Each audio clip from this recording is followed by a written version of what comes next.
Ok. Então, bom dia a todos e todas. Espero encontrá-los e encontrá-las muito bem, como já vivenciamos aí toda essa semana. Esta não podia ser diferente e é uma das palestras assim mais especiais que eu, no caso, propus aí para os organizadores. Eu a conheci, a professora Adriana, numa palestra proferida num outro momento, relacionado aí à pedagogia sistêmica. Ela, vamos dizer assim, desconstruiu muitas coisas que tínhamos assim em mente. Ela colocou, vamos dizer assim, a importância do educador frente a, aos desafios que temos, né, no caso, porém de uma forma totalmente diferente daquela que atualmente trabalhamos. Então, este é um grande momento para que todos nós, enquanto docentes, enquanto alunos, enquanto engenheiros e futuros engenheiros, né, temos para aprender cada vez mais e um pouco mais hoje com a professora Adriana. Então, eu agradeço de antemão, sempre solícita conosco, e só tenho realmente aí a pontuar, né? Só positividade para todos. Então, espero que todos gostem. Espero que sim. Eu mesmo, né? Já estou até familiarizado um pouco, né? Com o tema em questão, em virtude das leituras que acabei fazendo, das dicas que esta professora nos dará hoje. Então, professora Adriana, gratidão mais uma vez. A casa é sua. Muito obrigada, professor Fernando. Estamos todos juntos, né? Nessa empreita de levar a nossa vida. Eu, psicóloga que sou, antes de tudo, professora, né? É a parte em mim que mais me regozija. Então, é muito prazeroso estar aqui com vocês para falar de um assunto que também é bastante importante para mim, e que vem sendo o fruto da minha docência nesse momento, né? Que são as constelações familiares que dão base para essa palestra e também deram base para a palestra anterior, o que o professor Fernando assistiu. Só que o professor Fernando dessa vez me fez um convite mais amplo, né? Ele me disse o seguinte: vamos falar sobre quanto é importante nós termos relacionamentos saudáveis também na nossa profissão. Afinal de contas, a proposta aqui, né, dessa semana, me parece ser melhor na profissão, né? Exercer melhor. Eu gostei muito da fala da Maria Helena, né? Que disse sobre o fazer, né? Vamos olhar para as coisas, né? Nessa perspectiva mais de atuação, né? Não tanto, não que seja muito importante, né, a parte teórica e discussões sobre isso, mas e aí, como é ser engenheiro? Como é, nesse caso aqui dessa palestra hoje, como é se relacionar com as pessoas nesse âmbito da engenharia? E quando a gente fala de relações, né, a gente precisa ir para lugares bem mais distantes, vamos dizer assim, para a gente chegar onde a gente quer, que é um bom relacionamento com as pessoas na nossa profissão, né? Nós somos seres gregários, a gente não vive sem relações. Relações são feitas de trocas, e isso é uma coisa muito importante para o nosso crescimento pessoal em todos os âmbitos, né? Então, é um assunto bastante vasto, bastante pertinente para qualquer fórum, e eu agradeço muito, muito esse convite mesmo, viu, professor Fernando, por essa oportunidade. Vamos lá, né? Você pode mudar para mim, Anderson, por favor? O Anderson vai me ajudar aqui. Aí, então. Quando a gente pensa lá nos nossos relacionamentos profissionais, que vamos dizer assim, são os últimos relacionamentos que que nós nos desafiamos a ter, né? A gente começa com relacionamentos mais íntimos e depois vamos crescendo em quantidade mesmo de pessoas, em qualidade das nossas construções em relacionamento, né? Mas todos os nossos relacionamentos anteriores são base para os nossos relacionamentos hoje, né? É um pouco isso que a gente vai olhar aqui. Como é que a alma compreende isso, né? Às vezes a gente tem uma compreensão que é mais racional, que é mais mental, mas hoje eu vou trazer aqui para vocês a compreensão de Bert Hellinger, já falo um pouquinho mais dele, que foi um alemão que trouxe para a gente a compreensão sobre como essas trocas se dão num nível mais sutil, mais inconsciente. Então, essa é uma pergunta, uma primeira pergunta para todo mundo. Em quais bases estão construídos os nossos relacionamentos? E olha só, eu quis usar aqui uma linguagem, né? Vocês são os especialistas em engenharia, eu quis aqui usar uns termos que também pudessem ser encaixados, e é muito pertinente olhar para uma construção em termos de como é a minha vida relacional e olhar para a construção de algo que eu engenhei, né? Que eu planejei, projetei e coloquei no mundo, né? Assim, dentro dos meus limites com relação ao conhecimento da engenharia, eu peço desculpa a todos, né? Mas eu coloquei aqui termos que fazem essa relação, né? Então, bases, quais são as bases em que estão construídos os nossos relacionamentos? E aí usei uma metáfora, usando mesmo a engenharia civil, que é a que a gente mais conhece. Você pode mudar para mim, Anderson, por favor? E aqui a gente vai ter que ir dando clique. Você pode dar o primeiro, tá bom, Anderson? Então, para consolidar um projeto, o que a gente precisa? Né? Da concepção e o projeto em si. Pode colocar, por favor, Anderson. Aí uma ideia, né? Uma imagem que ajude a gente a introjetar esse conceito. Depois, o segundo passo. É claro que eu estou colocando aqui de uma forma muito incipiente, tá, gente? Né? E se vocês, por favor, quiserem agregar coisas, fazendo relação com o que eu vou trazer depois sobre os relacionamentos, eu fico à disposição. Então, a segunda fase, fundação e alicerce, pode colocar Anderson, né? E o terceiro, pode já colocar 2 cliques.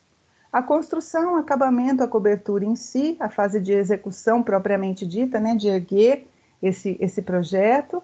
E depois a última parte, pode dar 2 cliques, o desfrute, né? A gente fez todo esse caminho, né, de concepção, projeto, fundação e alicerce, das bases, olha aí a palavra, né, as bases para a construção que a gente quer fazer.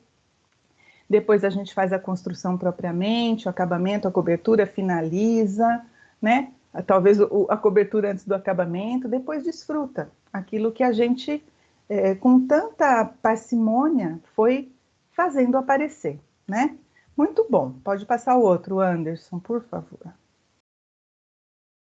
Isso. Então, aqui, sobre a construção de relacionamentos saudáveis, eu vou apresentar para vocês os círculos do amor. Foi assim que Bert Hellinger colocou, assim que ele nomeou essa compreensão sobre como nós construímos os nossos relacionamentos. Então, Bert Hellinger é um alemão que viveu entre 1925 e 2019. Eu não vou me prolongar aqui com a biografia dele, né? Tem alguns livros que contam isso, acho que esse não é o mote hoje, o nosso mote aqui hoje, mas ele trouxe algo muito revolucionário.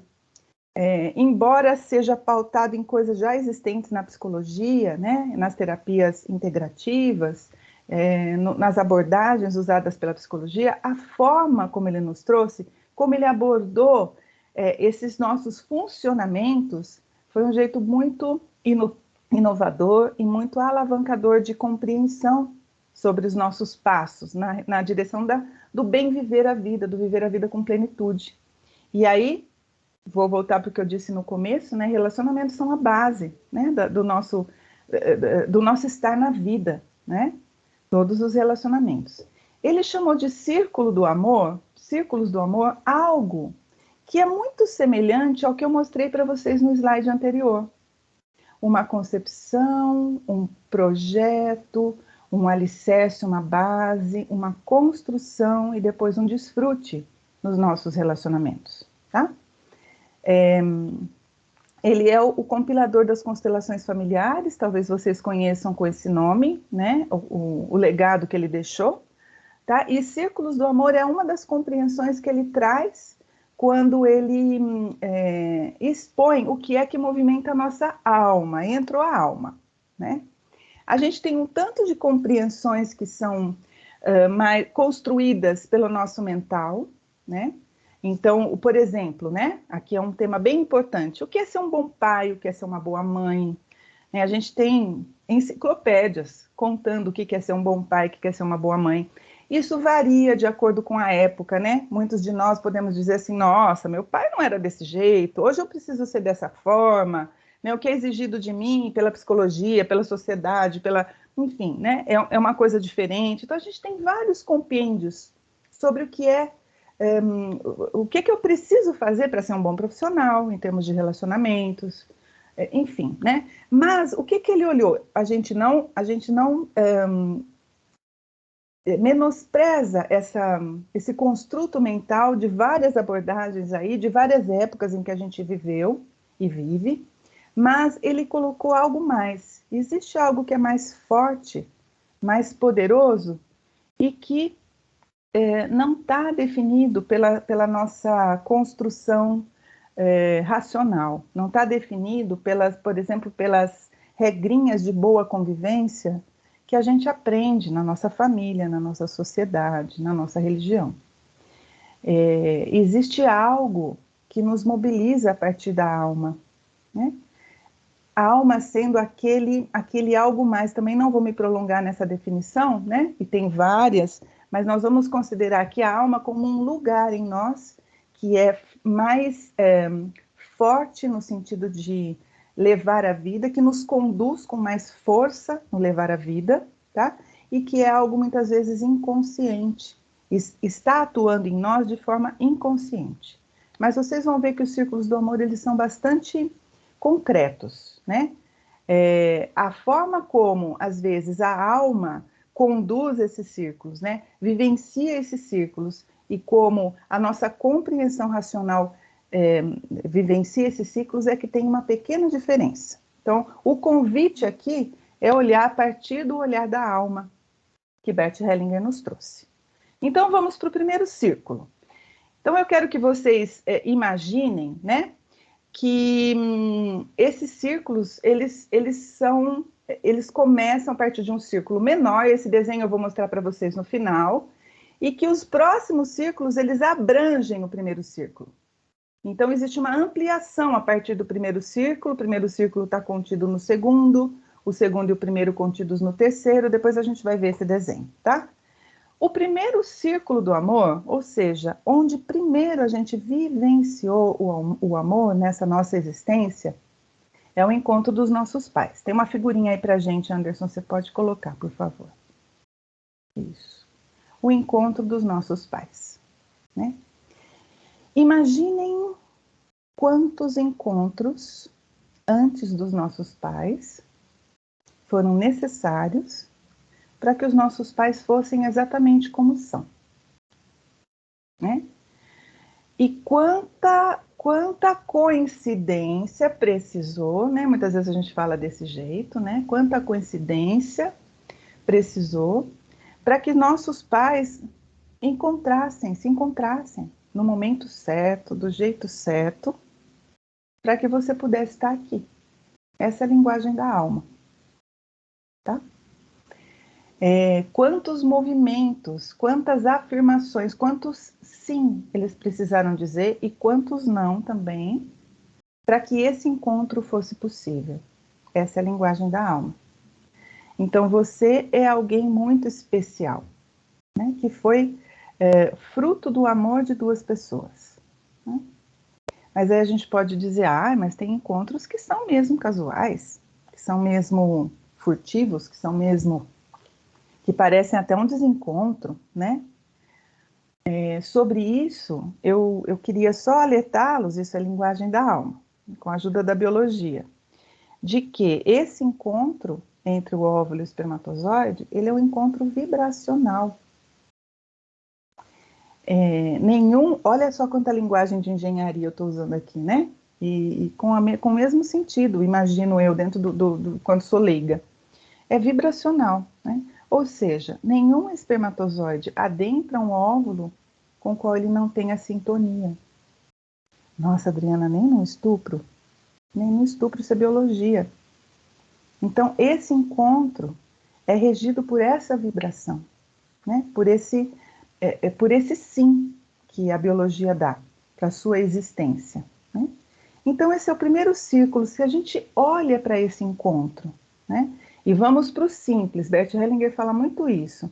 Ao encontro dos meus pais. O que eu penso quando eu falo no encontro dos meus pais? Ah, aqueles dois lá que vivem brigando, ou aqueles dois que nunca viveram juntos. Não. Ou aqueles dois que... Enfim, né? A gente tem jeitos, formas e formas e formas de olhar para os nossos pais a partir desse olhar mais construído sobre a minha necessidade, sobre, eu falo, ser um pai ou uma mãe bíblica, né? Essa referência de pai e mãe que a gente tem como pais ideais, ou a referência que a gente tem mais perto quando a gente espia no quintal do vizinho, aqueles lá são... Esquece tudo isso, vamos para o simples. Quantos encontros, quanto encontro vibracional foi preciso para os seus pais serem como são e para você ser como é? Né? Essa é a linguagem da alma, tá? Está tudo certo aí.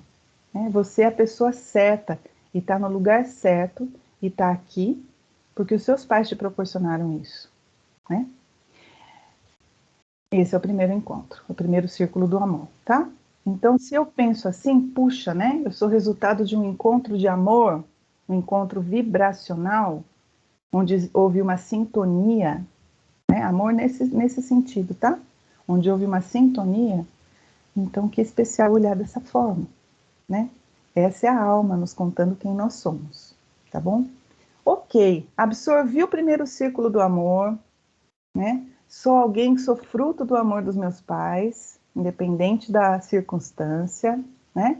E aí a gente vai para o segundo círculo. Qual que é, Anderson? Por favor, pode já colocar 2 cliques. Isso. Segundo círculo do amor é a nossa infância e adolescência. Isso eu chamo de o primeiro círculo, a concepção, né? O projeto, porque ali no primeiro círculo você já tem tudo que você precisa como ideia, vamos dizer assim, essa ideia mais, né, que está se concretizando nesse encontro, né? E a infância e adolescência eu chamo aqui do alicerce, né? Então é tudo aquilo que a gente recebe, né, na nossa infância e adolescência, não só dos nossos pais biológicos, e muitas vezes não são os nossos pais biológicos que nos proporcionam isso, né? O grosso, né, o mais, vamos dizer, mais íntimo, aquela coisa da família, ou os pais biológicos, ou pais adotivos, ou às vezes uma instituição, né? É o alicerce para a nossa vida. Algumas vezes os pais biológicos, eu não gosto muito de usar esse termo, porque Bert Hellinger fala assim, pai é pai. Pai é quem oferece o primeiro círculo do amor. É aquele que concebe, né? É aquele que se permite encontrar com o parceiro na hora certa, no lugar certo. Muito embora as conjecturas aqui da nossa mente digam, não é hora, né? Quantas vezes acontece isso, né? Uma concepção que, não é hora. Ou então a gente vê, por exemplo, uma pessoa tentando muito ter um filho e outra pessoa sem nenhum planejamento, enfim, né? Então, o primeiro círculo tem um valor, né? Porque se não tivesse o primeiro, não teria nenhum dos outros. Sim, inquestionável. Né? Quando você toma isso com a grandeza que isso tem, é mais fácil passar para o segundo círculo, mesmo que não sejam seus pais biológicos a te cuidar, tá? Mesmo que sejam outros pais ou uma instituição, enfim, né? Pessoas que lhe ofereceram cuidado, né? E o segundo círculo, da nossa parte, que é tudo que a gente recebe na infância e na adolescência, da nossa parte, o que a gente precisa fazer para se apropriar desse amor que existe nesse ciclo, que é tudo que os nossos pais nos dão? Nós precisamos tomar os cuidados. Cuidados físicos, emocionais, espirituais, nutrição em todos os sentidos. Nós precisamos tomar, né? E aqui, olha só, eu coloquei a palavra tomar e não receber. Porque receber é mais passivo, né? E tomar é ativo. Quando eu lhe ofereço uma maçã, né? Então a maçã só é sua quando você toma a maçã da minha mão, né? Então, isso precisa ser ativo. Tomar o que os meus pais me oferecem, tá? Isso para uma criança, é tão bonito ver isso, né? Isso para uma criança, até no primeiro, você tem, né, até os 7 anos, é muito fácil da gente observar como isso acontece naturalmente, né? A criança olha para os pais embevecida, e ela recebe, e ela está ali cuidada, e esse cuidado é que mantém a vida, né? Isso é muito bonito de pensar e de perceber, né? Independente de quem presta esse cuidado, independente da forma, essa criança sempre toma como o melhor, tá? Não existem pais ruins, especialmente para criança até 7 anos, né? Existe saudade dos pais, por exemplo, existe falta, mas não tem pais ruins. Tem histórias muito contundentes. Eu mesma vivenciei uma história muito contundente num abrigo, uma criança que era queimada com a mãe com cigarro, né? E todas as vezes que as atendentes expunham essa criança para mostrar isso, algo que fazia parte da necessidade, do cuidado, essa criança dizia para as pessoas que estavam observando as queimaduras, ela não tinha 5 anos, essa criança mais ou menos, ela dizia, a mamãe não queria fazer isso, né? Então, as crianças têm para os pais um olhar de lealdade, de amor incondicional, né? Isso porque, isso é linguagem da alma, tá? A gente precisa muito mais direcionar o nosso amor do que receber amor. Isso é natureza humana, né? E essas crianças sabem fazer isso. Nós soubemos fazer isso até os 7 anos, né? Aí, 9 anos, 10 anos, a gente começa a perceber que os pais não são super-heróis. A gente começa a ouvir aqui sobre pais bíblicos e pais enciclopédicos. Então, ai, nossa, meu pai faz assim. Ou não precisa nem ler, né? Às vezes a gente, como essa criança, por exemplo, a própria situação dela, essa do abrigo, levava ela a entender que a mãe não tinha feito algo ok. E realmente não tinha. Não estou dizendo que você pode ser qualquer mãe, que você pode ser qualquer pai. Um dos nossos maiores trabalhos pessoais é ser bons pais e boas mães, mas que respaldem, né, a vinda dessa criança para esse mundo, né? Não é isso que eu estou dizendo, pode ser mãe que faz, não, né? Mas eu estou dizendo que agora, olhando como filho, eu preciso tomar o que foi possível, que os meus cuidadores tenham me dado, tá? Da forma como eles fizeram. Esse é o segundo círculo, aí já começa a complicar um pouquinho, né? Na adolescência, eu preciso, como que negar um pouquinho o que os meus pais me dão para poder ir para o mundo. Isso é uma ferramenta de desenvolvimento, né? Aquela fase da revolta, você é careta, né? Preciso experimentar coisas novas. Isso também trabalha em função da vida, né? Porque sim, as próximas gerações vão experimentar coisas diferentes e vão fazer coisas diferentes. No seu tempo, o adolescente ainda tem pai, tem mãe, né? Para ir os colocando nesse caminho com cuidado, né? Com parcimônia, com permissão para caminhar, mas também cuidado, enfim, uma baita de uma tarefa. Mas aqui eu quero olhar para a gente como filhos, né? Então, pensando nesse segundo círculo, pensando que você já tomou o primeiro círculo para você, pensando nesse segundo círculo, você tomou o cuidado dos seus pais, tá? Eu não estou dizendo assim, você concorda com a forma como seus pais fizeram, não, né? Nos workshops de constelação que eu promovo, vira e mexe, eu faço uma pergunta para todos os presentes. Quem é pai aqui e que acha que deu para os seus filhos o melhor de si, né? Isso eu aprendi com Juan Garriga, um constelador muito especial da Espanha, e a maioria dos pais, a grande maioria, quase sempre todos, né, levantam as mãos e dizem, eu fiz o que foi possível para mim, pelos meus filhos, né? E aí eu pergunto para os filhos presentes, todos, né? Todos somos filhos. Pergunto para os filhos, porque tem gente que fala assim, não, eu não tenho pai, isso não existe, né? Não tenho mãe, isso não existe. Pergunto para os filhos presentes e os filhos dizem, não, eu acho que poderia ter sido um pouquinho melhor. Não acho que os meus pais ofereceram tudo o que eles podiam. Então vamos aí para as contas, né? Tem uma conta que não fecha aí, percebe? Então os filhos, eles vão fazer melhor. Mas para fazer melhor, né, a gente precisa tomar o que a gente vivenciou antes, tá? Para fazer melhor, para dar passos na direção dos próximos círculos do amor, a gente precisa tomar o que a gente teve, tá? Tudo, não é só o bom. Não é só o que a mente julga bom, né? Porque qualquer vivência se transforma em força. Qualquer história se transforma em força, né? Se a gente não entra num lugar de julgamento, reivindicação, vitimização, tá? Essa é a linguagem da alma, tá bom? Eu não estou dizendo que infâncias que foram difíceis precisam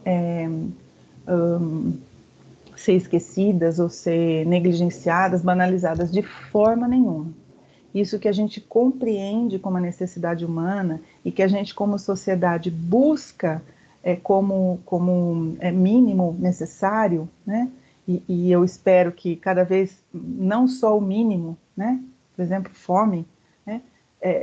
Tomar isso como uma diretriz para a gente, isso é muito importante. O que eu estou falando aqui não anula isso, tá? Mas mesmo, por exemplo, uma criança que passa fome, ela prefere ficar com a mãe passando fome, isso é a alma falando, né? Prefere ficar com a mãe passando fome, especialmente nessa idade, do que estar num lugar onde ela tem comida e não tem esse pertencimento, não pode fazer esse olhar, encaminhar o amor dela através do olhar para a mãe e para o pai, tá bem? Ui, como está? Quanto você tomou?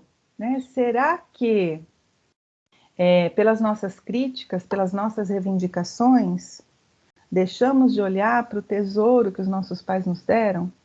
Tá? Deixamos de considerar isso como ferramentas importantes para a nossa caminhada, né?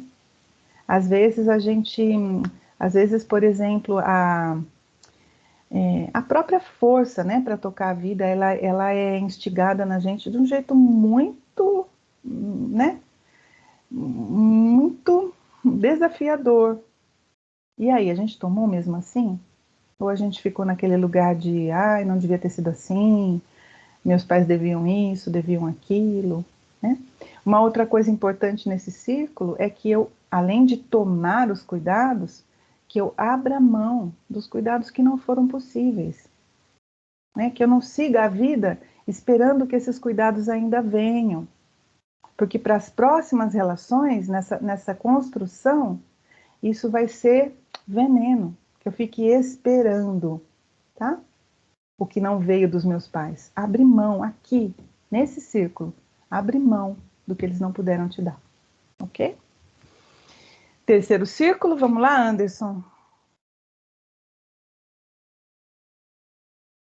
E o terceiro círculo é aquele momento onde a gente sai da família. A gente deixa de ser aquela pessoa que só recebe, né? Porque, veja, para os nossos pais, a gente nunca vai devolver na mesma medida, né? Que a gente tem a oportunidade de vivenciar com os nossos parceiros. Eu não falo só parceiro num casamento, um sócio, um amigo, mas especialmente no casamento, né? Então, o terceiro círculo do amor é aprender a dar. E mais do que isso, aprender a equilibrar o que se oferece, né, e o que se toma, né? É quando a gente vira gente grande. Gente grande sabe dar, né? Até o segundo ciclo, eu só recebia. E agora eu vou aprender a dar. Nessa base, dar e tomar, estão edificados, olha a outra palavra, né? As nossas relações maduras, adultas, né? Espera-se, isso é um movimento da alma, que as relações entre dois adultos sejam equilibradas, sejam equânimes, no sentido de dar e tomar. Se as relações não são equilibradas, equânimes, no sentido de dar e tomar, elas não são relações maduras, elas continuam sendo relações infantis. Então, eu queria tanto que, sei lá, que o meu marido X, né? Meu marido não me... Então, tá equilibrado, né? Ou eu espero do meu marido, da minha esposa, do meu sócio, algo que eu acho que não recebi dos meus pais. É muita coisa aqui, hein, gente? Muita coisa. Eu espero dos meus parceiros algo que eu não abri mão de receber dos meus pais.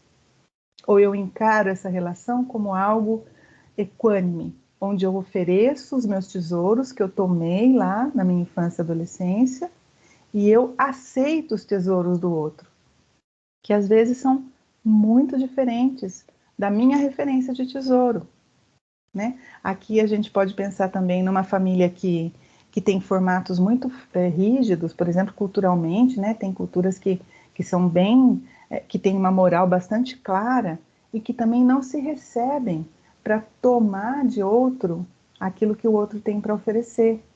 Então aqui a coisa começa a ficar bem complexa, né? Como que eu estou nesse exercício de oferecer e tomar, tá? Gente, deixa eu falar uma coisa que eu não falei no começo. Se vocês tiverem perguntas, vocês podem me interromper e fazer perguntas, tá? Ou no final a gente abre um pouquinho também para perguntas que vocês tiverem, tá bem? Eu estou falando isso porque esse círculo é muito vasto, né? Eu gosto muito de falar de relacionamento de casal, né? Porque é a forma como o amor segue. Depois que eu me sustentei, né? Aqui é aquela fase da construção, do colocar acabamento, telhado. É como eu me construo como pessoa, né? Nesse caminho dos relacionamentos, tá? É quem eu sou. Oi, pois Tem uma não. mãozinha levantada, Maria Helena, acho que vai perguntar alguma coisa. Oi, pois não. Eu não tô vendo aqui. Vocês podem fazer como ele fez, interromper e perguntar, tá bom? Combinado. Adri... Adriana, muito obrigada pela oportunidade, porque eu não estou me aguentando aqui da vontade de perguntar para você a seguinte situação. Vamos fazer aí uma transposição desse ciclo para a nossa vivência acadêmica, professor-aluno. Muitas das dificuldades que a gente encontra nesse relacionamento, nessa fase, no ensino superior, que eu acredito estar aí na dificuldade desse amadurecimento. Então, a minha pergunta é assim: é natural você sair de um segundo ciclo e ir para o terceiro ciclo? Basta você completar cronologicamente a sua idade, eu já estou na idade de estar no terceiro ciclo e isso acontece naturalmente? Ou tem que haver um esforço? Porque é o grande apelo, né, a grande expectativa que a gente, quanto professor, quer ter do aluno, é essa maturidade. E a gente pode contribuir para despertar isso no aluno, isso é natural, isso é interno, o professor pode ajudar nisso? Como fazer o aluno entender que está na fase de ele também dar a contrapartida, de ele entrar nesse terceiro ciclo? Que pergunta maravilhosa, Maria Helena. Muito bom.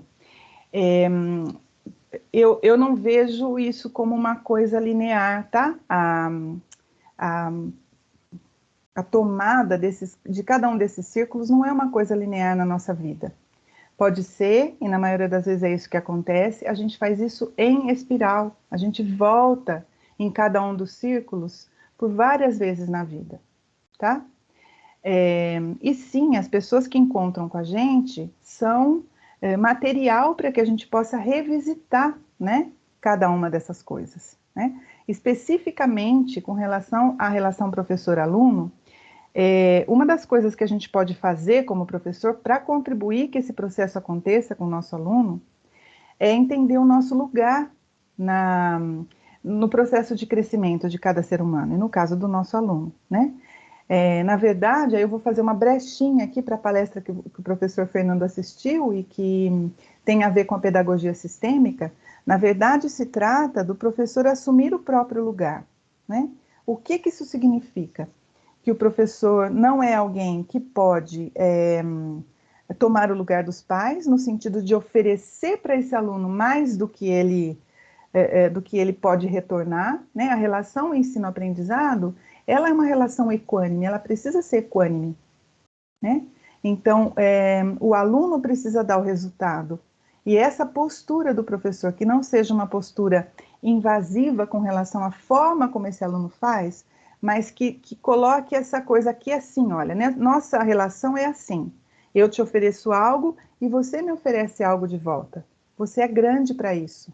Você não é mais alguém que precise receber mais do que você precisa para caminhar, né? Tem muitas coisas no processo ensino-aprendizado que levam a gente para esse lugar. Por exemplo,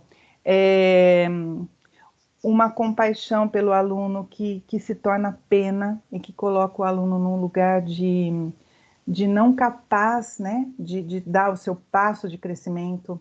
Então, ai, puxa vida, olha a vida desse aluno, né? Uma coisa desse aluno continuar reivindicando, né, porque não recebeu, porque não tomou dos pais, reivindicando um tratamento que seja mais vantajoso, no sentido de mais receber do que ofertar, né, e no caso é ofertar para a própria vida, veja bem, né, não é ofertar para o professor é uma ferramenta, né. Então, o que a gente pode fazer como exercício, Maria Helena? Olhar para esse aluno sempre com os seus pais e com a sua história, com o seu destino, atrás dele, né? Muitas vezes a gente tem dos próprios pais um pedido para o professor e para o sistema educacional que o professor e o sistema educacional continuem cuidando do filho dele como alguém que só precisa receber, né? A escola é um momento, especialmente na idade madura, onde nós nos damos conta de que a gente também precisa ofertar. E nesse caso é para a própria vida, construir a própria vida. Mas isso leva tempo. Isso não acontece num clique, isso acontece em espiral, né? É importante que o professor se mantenha nesse lugar de equânime. Eu olho para a sua família e vejo tudo que te traz até aqui. Eu concordo com isso, né? Porque lembra, se ele concorda, se o aluno concorda, se ele toma, né, o que ele recebeu, se ele abre mão do que não foi possível, ele toma uma força.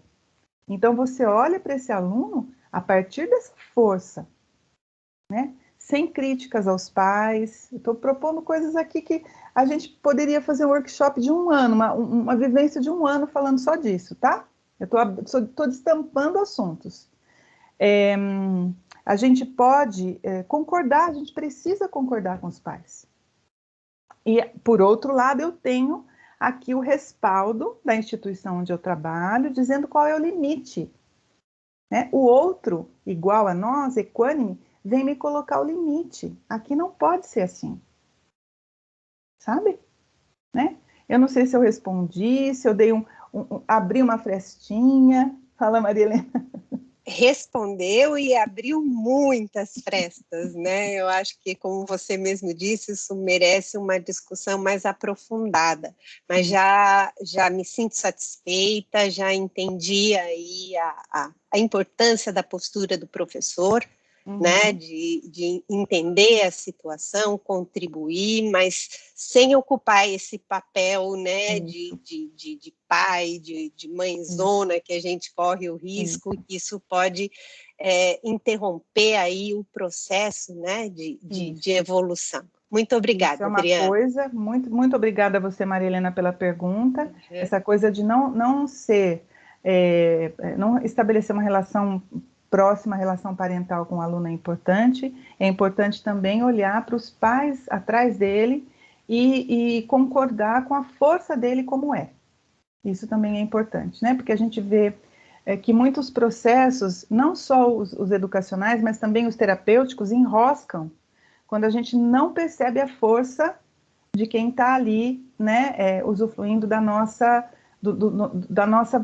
porção profissional, né? Não é um ser que é inferior a nós no sentido de potência.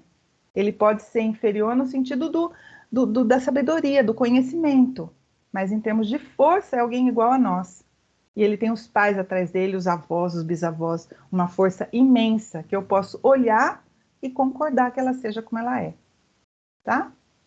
Pense assim, por exemplo, a força de uma família de cultura diferente da nossa. Ela é diferente. e eu preciso dizer, puxa, né? Olha que força, tá? Os professores, na verdade, eles trabalham a favor da família, né? A clientela é a família, são os pais. Eu trabalho pelos pais, né? E na continuidade dessa vida aí, na melhor forma possível. Bom? Muito Mas nós obrigada. vamos... Eu é que agradeço, Maria Helena. Vamos para o quarto círculo. O que pode... Isso. Então, o quarto círculo é concordar com a família grande. Toda a família como ela é. E aqui eu quero colocar um adendo que é da Adriana, tá? O Bert Hellinger coloca assim, o quarto círculo do amor é concordar com a família como ela é. Eu quero colocar aqui uma coisa maior, né? Que essa família que não é consanguínea, né? E que por colaborar com a nossa vida, isso é um conceito que o Bert de alguma forma traz, né? Quem que faz parte da família? Quem colaborou muito com uma família também faz parte, né? Então, muitas vezes esse conceito da família que pode ser ampliado para quem está à sua volta. Acabei de falar para a Maria Helena, concorda com a família do seu aluno, concorda com a forma como eles são, concorda com a força deles, da forma como se estabelece, né? Eu não quero dar exemplo aqui, senão a gente restringe, mas me parece que também, por exemplo, pessoas que se reúnem em volta de um projeto profissional podem ser considerados aqui nesse quarto círculo como família. Então eu concordo com da forma como o meu sócio, né? Sócio também entra um pouquinho no terceiro círculo, tá? Parceiros em geral, né? No terceiro círculo. Do terceiro para o quarto, eu concordo com a forma como eles, como se manifesta a força deles. O meu funcionário, né? O meu igual, o meu chefe, tem um jeito de ser na vida, de se mostrar na vida. Eu concordo com isso, ou eu quero impor para ele a minha forma de funcionar, né? Eu aproveito a riqueza das pessoas que estão em volta, ou eu exerço um lugar de impor somente a minha força, tá? Isso é bastante complexo também, né? Uma empresa, por exemplo, ela tem a sua política, a sua cultura, e geralmente quem se entrosa ali são as pessoas que vibram em consonância com aquilo. Mas e a riqueza pessoal de cada um? Eu concordo, né? Eu concordo com uma força de uma cultura que para mim parece estranha. Então vamos lá, vamos pelo menos olhar empaticamente, observar que força essa pessoa traz. Se não é a força, vou colocar aí um exemplo bem restritivo, tá? Se não é a força da pontualidade, por exemplo, que força ela traz? Às vezes, se ela não tem a força da pontualidade, sei lá, qualquer coisa, né? Vamos dizer, da boa educação na relação, que força ela tem? Né? Então, concordar com a família como ela é. Lembra que eu falei lá dos pais sobre abrir mão das expectativas? Né? Quando a gente olha para uma situação, isso para casal vale muito, né? E diz, puxa, é isso que eu tenho, olha, é isso aqui que tem, para construir o nós, né? Ali tem isso, aqui tem isso. A gente passa a vida descobrindo o que tem, na verdade, né? Espirais, né? Aqui tem isso, ali tem aquilo. E aí, né? É isso que eu tenho. Quando eu olho para o que é, eu posso construir algo. Quando eu fico nesse desejo, isso está lá nos pais, né? Quando eu fico nesse desejo que seja diferente, ai, mas está quase bom esse marido. Ai, mas está quase bom esse aluno, né? Está quase bom esse sócio. Só falta isso, né? Eu estou jogando contra a força que vem daquela pessoa, tá? Então, o quarto círculo do amor é concordar com a família e com as pessoas, né, mais próximas no meu círculo, né, como elas são, tá? E pode ser que num determinado momento eu olhe para o meu companheiro, olhe para ele como ele é, e eu diga, não dá para seguir, né? Não dá para conviver desta forma, né? E tudo bem, faz parte da vida também, nessa espiral que a gente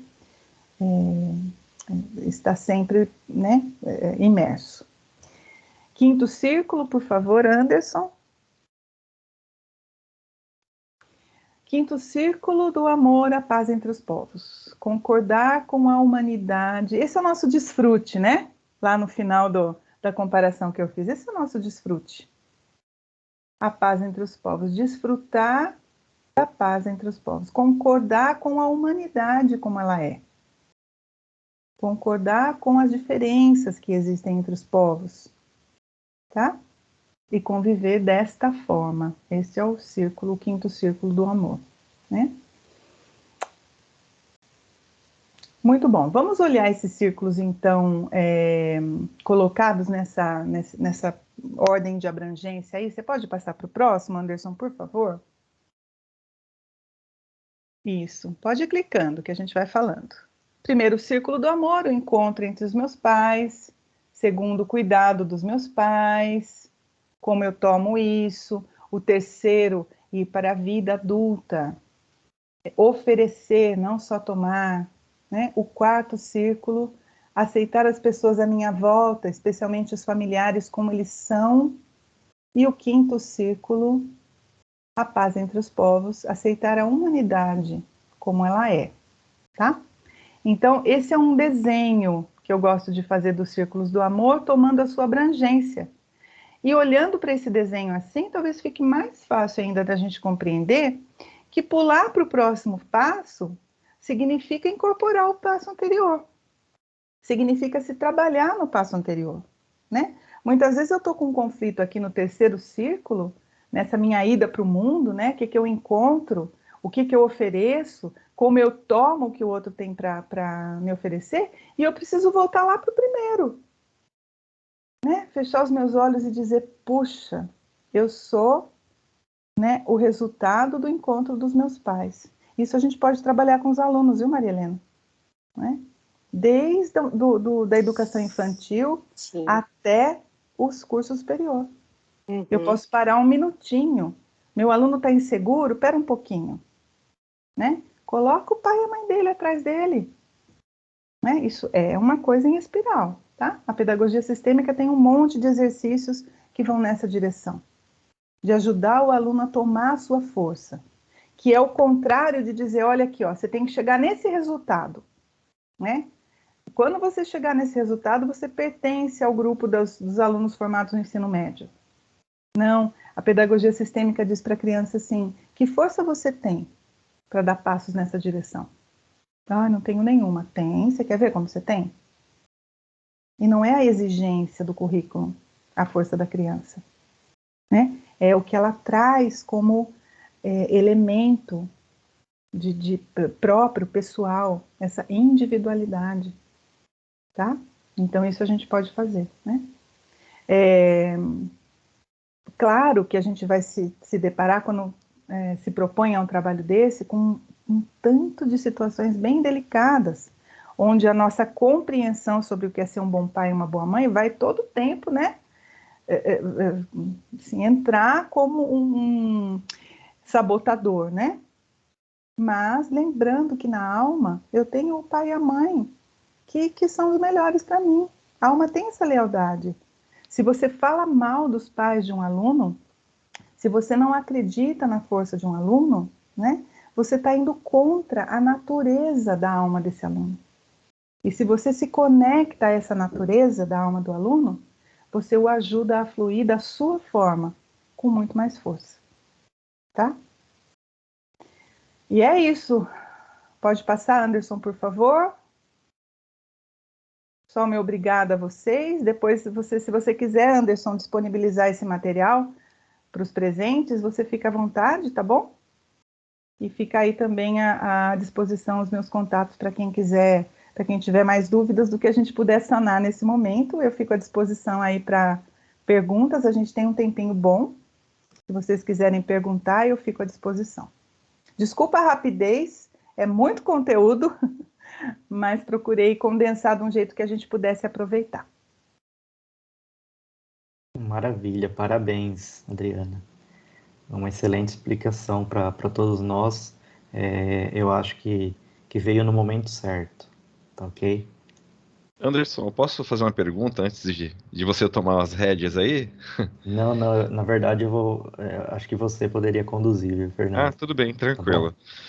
Bom, eu acho que o assunto ele é muito frutífero aí para vários outros encontros, inclusive uma sugestão aí que no caso, né, a professora Maria Helena, enquanto vice-diretora acadêmica, no caso da EP, nossa, né, a gente geralmente faz os nossos planejamentos pedagógicos e muito provavelmente a convidaremos para uma palestra do gênero pedagogia sistêmica, porque eu acho que mudou muito a minha vida, inclusive.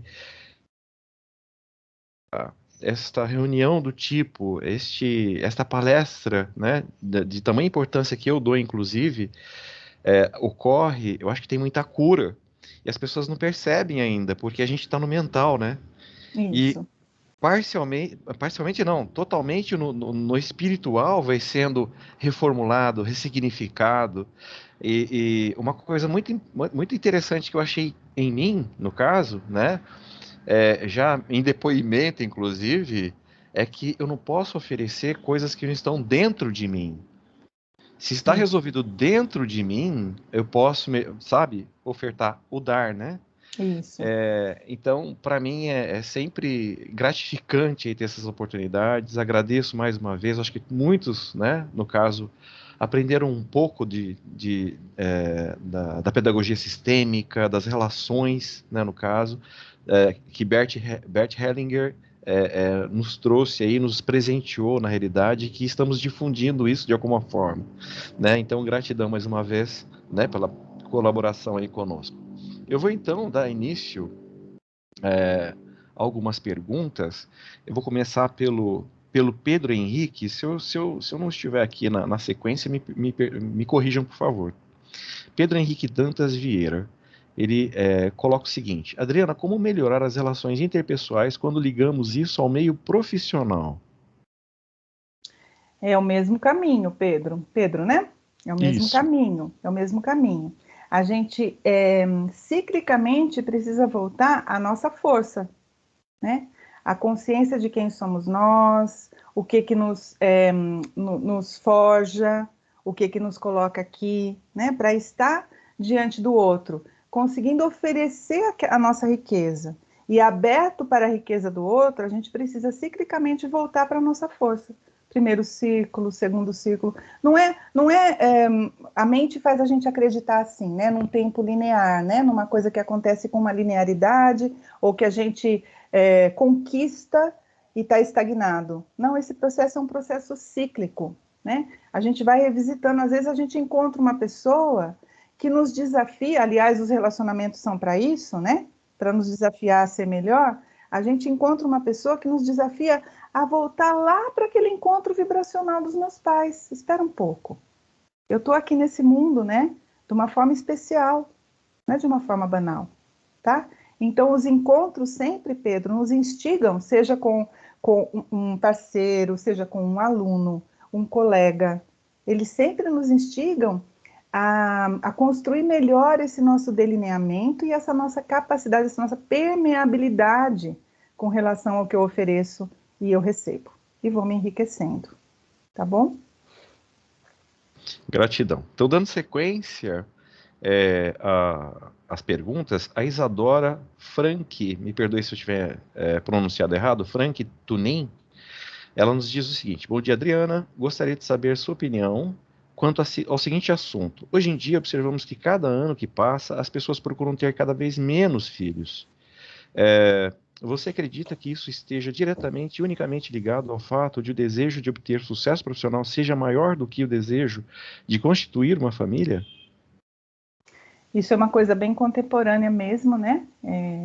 Reduzir as famílias, eu acho que tem um contingente, uma coisa muito apelos do nosso momento que levam a isso. Eu acho que um deles é sim essa coisa do precisar do processo profissional, do sucesso profissional, e precisar de um tanto de dinheiro para criar esses filhos, né? A gente foi complicando um tanto o que a gente precisa ser para ser bons pais. Esses pais enciclopédicos, né? Veja só, hoje em dia uma criança precisa de uma boa escola, de cursos que sejam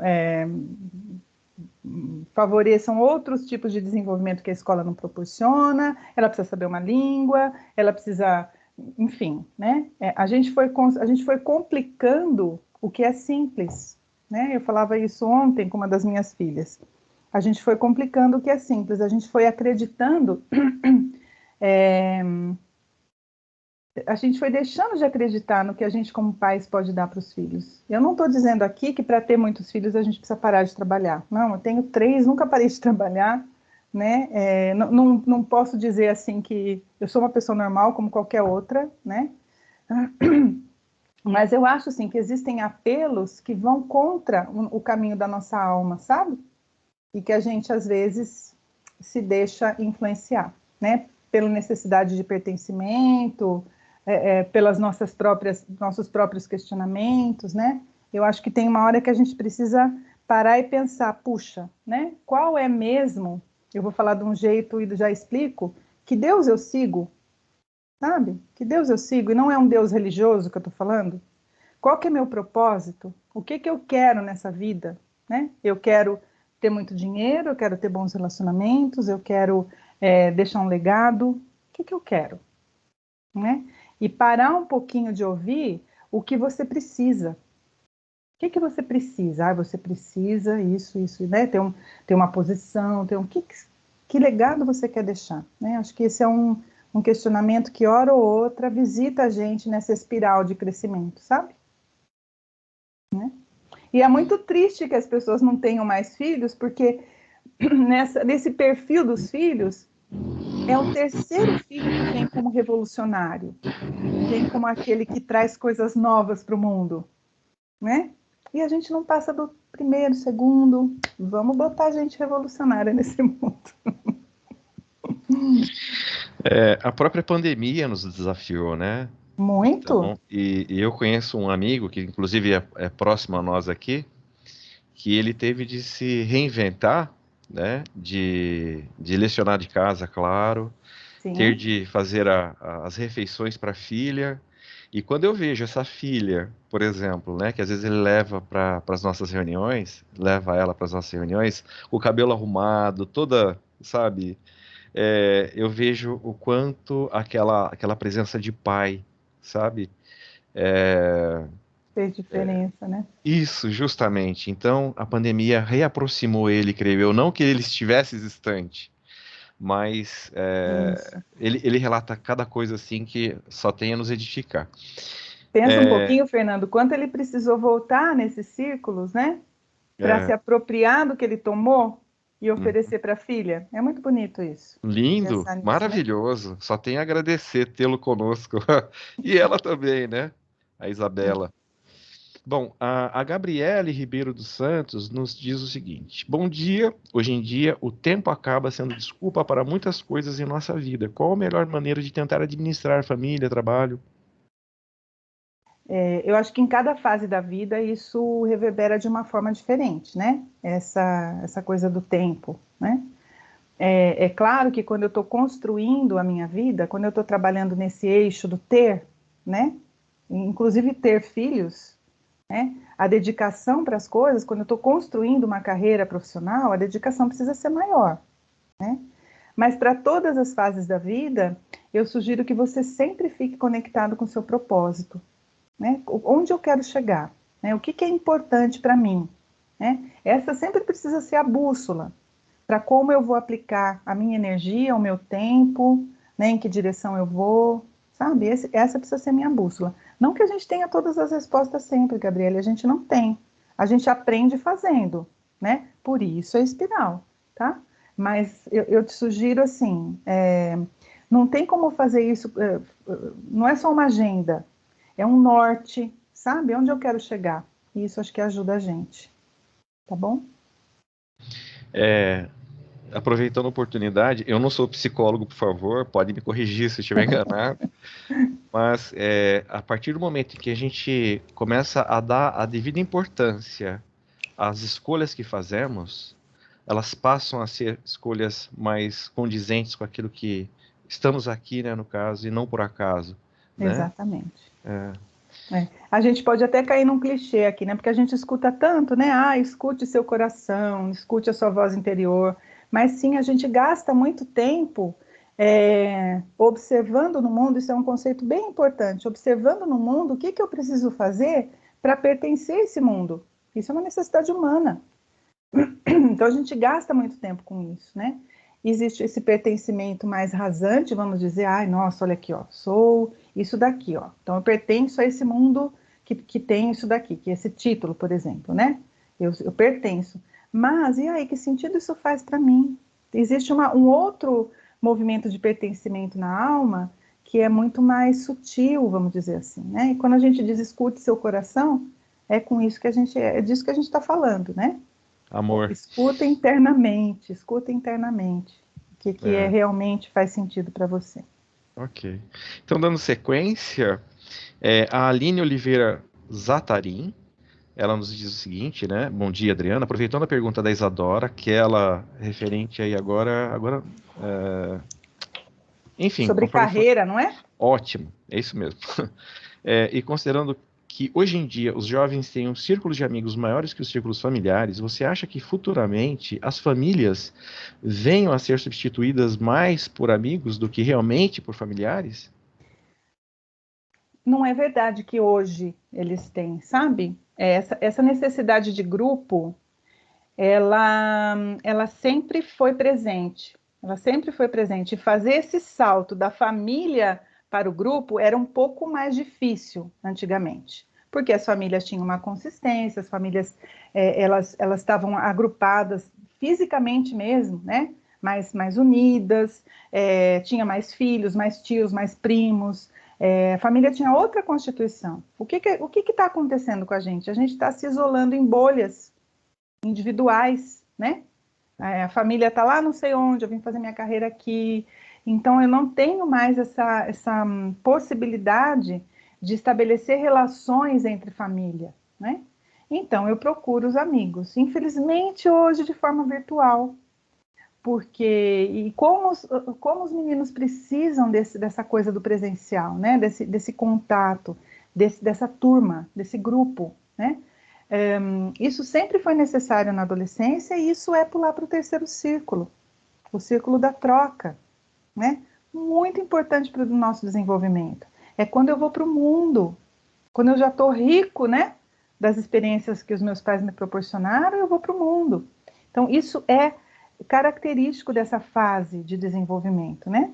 Eu acho mais sério do que não ter tantos contatos com a família, né? Não ter essa ida para os amigos, eu acho mais sério que isso aconteça virtualmente do que essa coisa de sair para a família e para os amigos. Isso é natural, isso é necessário, né? Não é uma substituição, é um passo, sabe? As famílias é que mudaram um tanto.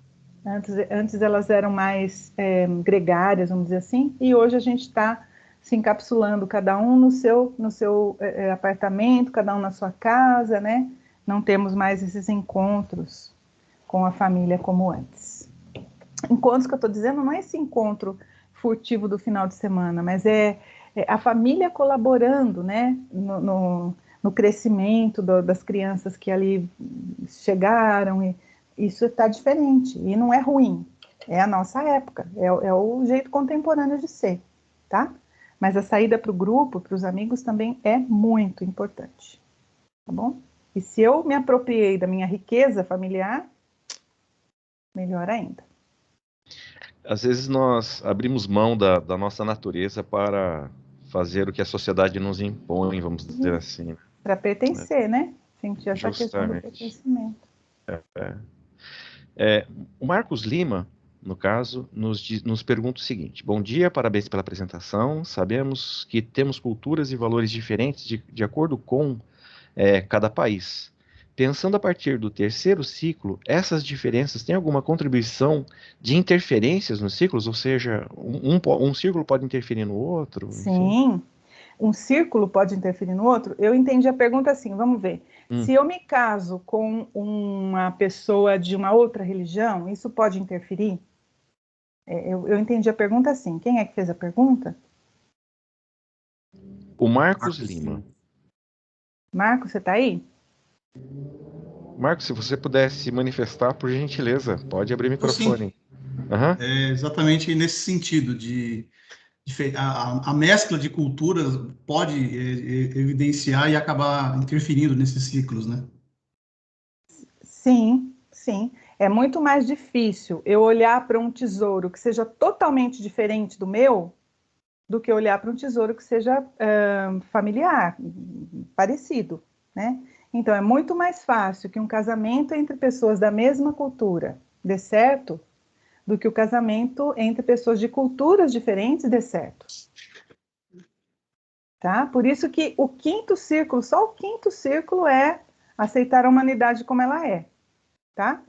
Mas, nesse encontro de pessoas diferentes, existe uma coisa muito bonita, que é a sua capacidade, né, de olhar para o tesouro do outro com aceitação, dizendo sim, esse é o seu tesouro, essa é a sua forma, né? Se a gente pensa assim que existe certo e errado, a gente começou uma guerra. Num casal, por exemplo, você diz assim, o meu jeito é certo. Vou pegar uma coisa bem boba aqui. O meu jeito de apertar o tubo de pasta de dente é o certo. O seu é o errado. Então você precisa aprender o meu jeito. Você começou uma guerra. Porque provavelmente, ou a família dele dele ou dela, nunca deu importância para isso, ou então tem como regra apertar a pasta de dente num determinado lugar. Quando você diz eu estou certo, você está errado, eu peguei uma coisa banal, mas tem coisa, por exemplo, educação de filhos. Você diz eu estou certo, você está errado, minha mãe que está certa, você está errado. Meu pai que está certo, você que está errado. Né? Você começou uma guerra. Ao passo que se você diz é diferente, e é essa a verdade. É diferente, eu tenho um jeito diferente de apertar a pasta. Você não quer experimentar o meu jeito? Ou eu posso experimentar o seu? Será que isso é mesmo importante? Será que a gente pode assumir um terceiro jeito de apertar a pasta? Tá? Então, isso tem tudo a ver. Não só diferença de cultura, mas cada família tem a sua moral. Né? Sobre, por exemplo, como educa os filhos. É de um jeito mais repressivo? É de um jeito mais permissivo? E, às vezes, esses são os certos de cada família. E se eu falo, ai, nossa, olha o que meu marido está fazendo, seja o que for, né? Isso, aquilo, aquilo, aquilo, aquilo. É porque você está fechada para as diferenças que o outro agrega para você. Eu estou trazendo aqui o exemplo de relacionamento, mas isso vale, né, para parceria de trabalho, isso vale quando a gente olha para os nossos alunos, o jeito dele é errado, o meu é certo. Não, é só diferente. Tá? Acho que respondi. Excelente. Muito obrigado. Obrigada a você, Marcos. E a nossa cultura, ela tem muitas culturas envolvidas, né? Nós não temos uma espécie, digamos assim, brasileira, né? Então nós somos, assim, uma mescla de muitas outras, né? Sim, Miscigenação.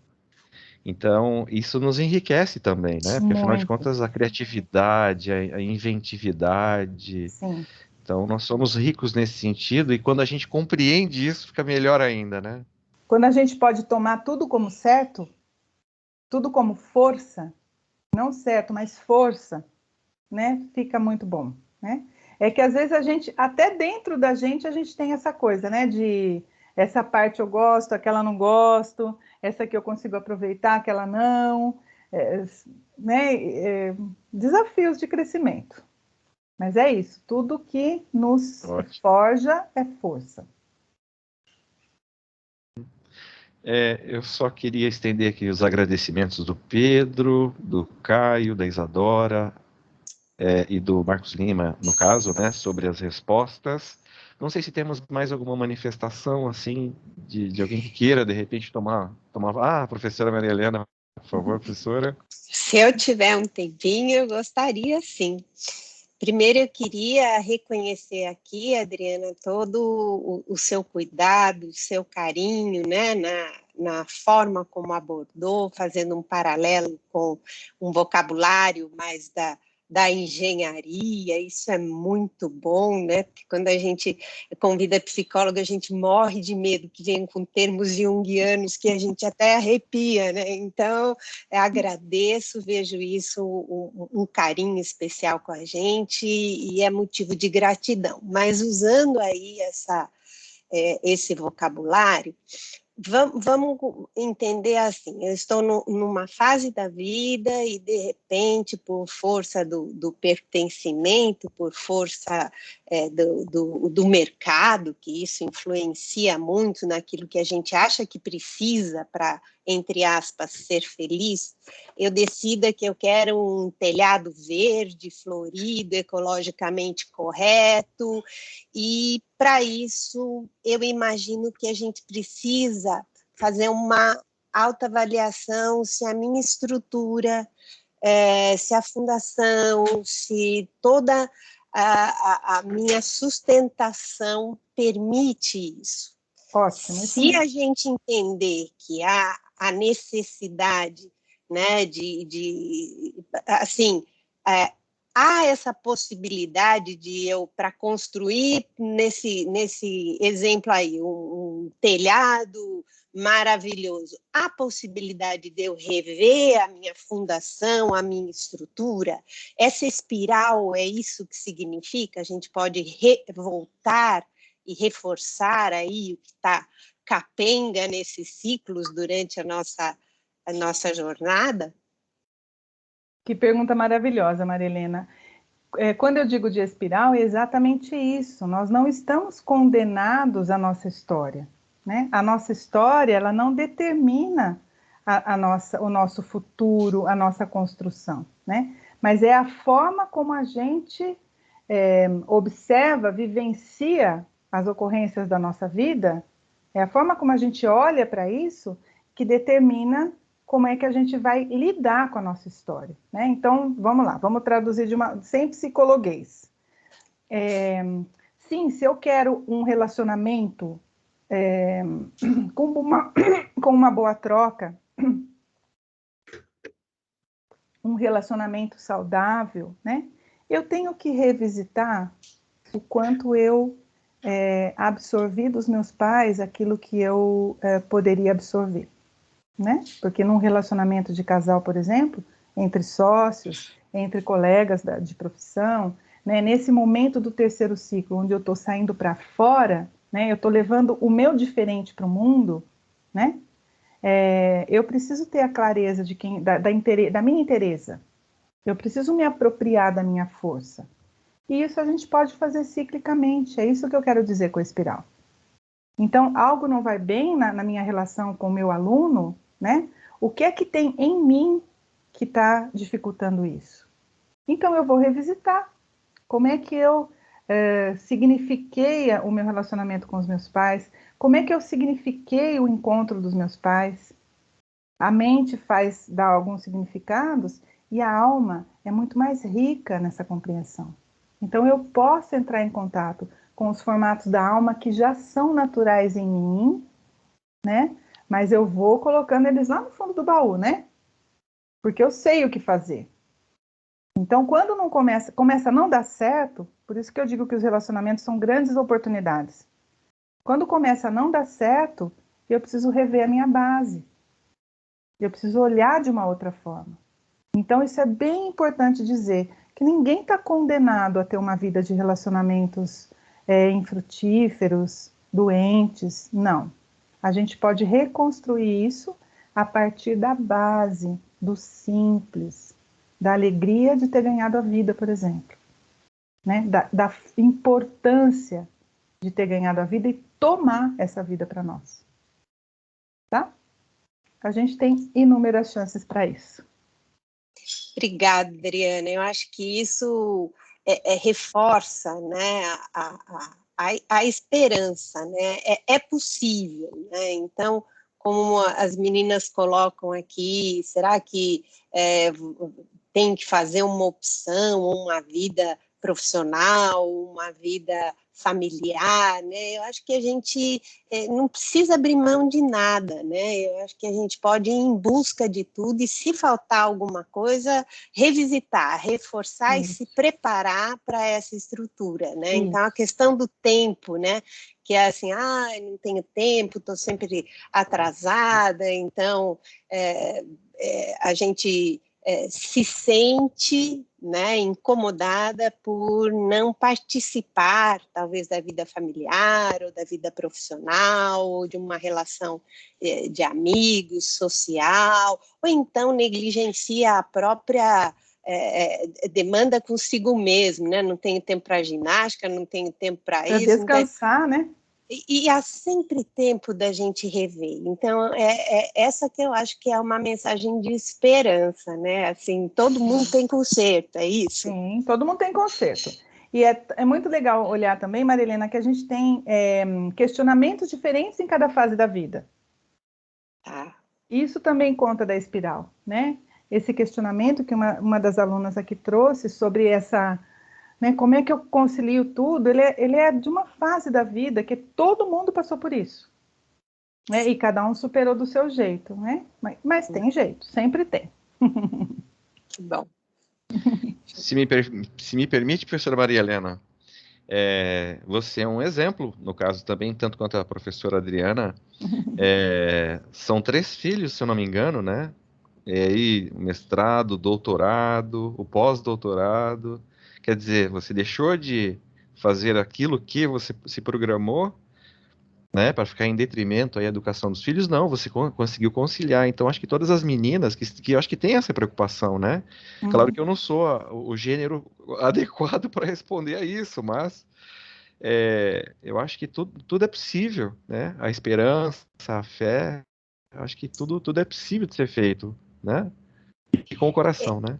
Isso aí, muito bom. Você dando aqui um testemunho, né? Eu sou muito autocrítica, né? Então eu vou dizer assim, de 0 a 10, eu não sou 10 em nada, né? Mas assim, não deixo de me aventurar em tudo que eu acho que vai me trazer algum tipo de satisfação, né? Então, assim, programei ser mãe, programei, como as meninas estão nessa fase, né? Vou planejar aí, constituir família. Para mim veio tudo junto, misturado, sem planejamento nenhum. Eu tive um filho atrás do outro, com menos de um ano de intervalo, né? E falam para mim assim, o que você achou disso? Deu certo, né? Você recomenda? Eu falei, gente, não aconteceu, né? Então, diante da situação que você acaba tendo que enfrentar, eu acho que a opção de cada um é agarrar aquilo e dizer, vai dar certo. Né? Então, aconteceu comigo, vou fazer dar certo. Se isso Essa não é é a minha força, né, professora? Exato, né? Então é isso que a gente quer passar para os nossos alunos, né? Muitos deles aqui estão em fase de entrega de TCC, né? Aí não cumpriu o prazo porque meu estágio, meu trabalho, minha família, nananana. Então todo mundo sempre viveu isso, né? Eu digo assim, a pandemia é uma situação inédita para a nossa geração, a gente nunca tinha enfrentado esse tipo de situação especificamente, mas dificuldades para entregar TCC, dificuldades para se engajar no mercado de trabalho, elas sempre existiram, né? Lógico que é um momento especial, a gente tem que ter aí uma readequação da nossa postura nesse momento, fortalecer alguns outros, né, qualidades para enfrentamento dessa situação, mas dificuldades faz parte da nossa natureza, da nossa vida, né? Então, esse alento que você traz para a gente, essa possibilidade, né, de fazer a coisa dar certo, eu acho que essa é a melhor mensagem que a gente pode concluindo hoje aqui, né, essa tão agradável visita, conversa e socialização aí de um conhecimento maravilhoso. E deixa a gente sempre com gostinho de quero mais, Adriana, né? Então, isso é muito importante para a gente, né? Saber que a gente pode, através de um conhecimento já instituído, através da ciência, a gente pode vislumbrar possibilidades de melhorar nossa qualidade de vida em todos os aspectos, né? Então, isso você trouxe para a gente de uma maneira muito clara aí, e a gente só fica querendo o episódio 2, né? Quando é que a gente vai ter a Adriana de novo? E para concluir aqui, Adriana, dessa nossa conversa, o que você percebe que seria um ponto específico a ser aprofundado? O que você percebeu aqui das demandas dos alunos, dos professores nesse momento, que mereceria aí uma atenção especial, um detalhamento, aprofundamento? Eu percebo desde o convite do professor Fernando, né, essa curiosidade sobre, curiosidade e vontade mesmo de aplicar, né, esse conhecimento das constelações especificamente na pedagogia. Como é que nós, professores, eu me permito me incluir nesse rol, né, podemos levar esse conhecimento no sentido de boas relações e cada um no seu lugar no processo de ensino-aprendizado, sabe? Acho que a gente pode aprofundar um tanto. Isso que eu trouxe para vocês aqui é uma base que sempre a gente vai utilizar no sentido da compreensão de si mesmo. Nós não somos seres destacados, né? Então, assim, eu vou me trabalhar só como professor, isso não existe. Então, a gente se trabalha como um todo para melhorar nesse lugar de professor. Eu acho que a pedagogia sistêmica seria bastante frutífero. O professor Fernando conhece um pouquinho mais, né? E acho que seria bastante interessante trazer, viu, Maria Helena? Eu fico à disposição. E aí, no caso, o público seria restrito a professores ou a gente pode incluir aluno? Essa questão pedagógica é discutida só no nosso grupo ou a gente estende isso, Adriana? Como seria? Inicialmente, professores. Tá. Inicialmente, professores. Para os alunos, me parece que essa coisa do apropriar-se de si mesmo poderia ser um bom tema.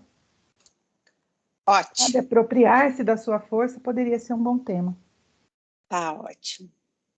Bom, tá agradeço muito a oportunidade, viu, professor Fernando? Muito obrigada pelo convite mais uma vez. É um grande prazer para mim disseminar isso, contar um pouquinho para as pessoas o que mais atua na gente, além daquilo que a gente consegue perceber, né? É um propósito de vida ajudar as pessoas a tomar a sua força na mão, e eu estou muito feliz de estar aqui. Muito obrigada. A gente que agradece sempre, professora. Assim, foi muito rápida a sua resposta em termos de participação deste evento. Eu acho que a gente sempre se surpreende aqui com os palestrantes, e com a senhora não foi diferente. Então, o meu muito obrigado, meu agradecimento assim de coração também, de coração para coração, desta sua participação. Esperemos que tenhamos aí novas oportunidades, como a própria professora Maria Helena, né, nos colocou muito bem. Então, professora Maria Helena, como foi um consenso entre nós organizadores, por gentileza, você poderia finalizar para a gente esta primeira etapa, por favor? Com muito prazer, foi muito proveitosa essa nossa conversa.